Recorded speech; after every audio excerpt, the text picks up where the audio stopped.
Hello, I am Shakisha Edness, born and partially raised in Newark, New Jersey. I relocated to Austell, Georgia when I was 10 years old. I am 41 years of age. I am the eldest of three, and I am a mother of three, and I have two grandsons. I was born, I was raised, I apologize. I was raised by my stepfather and my mother. My stepfather left the home when I was 12, when I really needed him the most.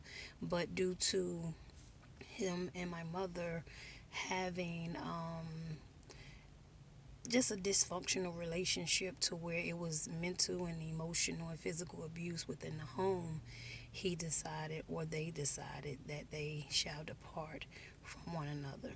And that is when I would say, like I said, I needed him the most because I wasn't raised by my biological father. I think I had a void that I wasn't aware of because my mom always told me that all I needed was her. And she really did a great job at being, everything that I needed. She was everyone that I needed. She was a big sister to me. She was a friend. She was a mother, and she played every role very well. And I was all of those people to her as well. I was her sister that she never had, and I was her daughter and her friend. And I had to know the roles that I played at certain times because I couldn't get them misunderstood because she would check me real quick. But with that being said, my mother experienced a lot of abuse, as I said, and I was a witness to it. So I began to, as I grew older, I realized that I began to repeat that vicious cycle. And that vicious cycle was me getting involved in a relationship that was abusive. When I was with a man that didn't beat me, I didn't feel loved. When I got with someone that did beat me, I felt loved. Now, let me explain why. Because as a child, 7 years old, I remember asking my stepdad, "Why do you beat mom?" And he said, "Because I love her." And I asked my mom, "Why do you stay with dad?" And she said, "For my children." So, really, what she was doing, she was showing me how to accept abuse. And my father was showing me that this was love. And I grew up believing that that was love. And I didn't really know it, but I remember being in a relationship with my first love, my oldest daughter's father. And I remember doing things to try to make him hit me. And I remember him saying that to me one day. He said, "Keisha, I don't beat women, and I will not put my hands on you." And I was like, "What would make you think I want you to put your hands on me?" He said, "Because you're doing things that will initiate that. But I would never put my hands on you. If I have to beat you, I wouldn't, I don't want to be with you." So, with that being said, I was very young then because I had my first child at 14 years old. So, at 15 years old. And long story short, when I got with my second daughter's father, I can remember doing things. Even when I didn't do certain things, he would hit me, and I felt loved. And he came from a family where he seen his father hit his mom. So his thing was love was being in control. So, with that being said, I began to repeat that vicious cycle that was,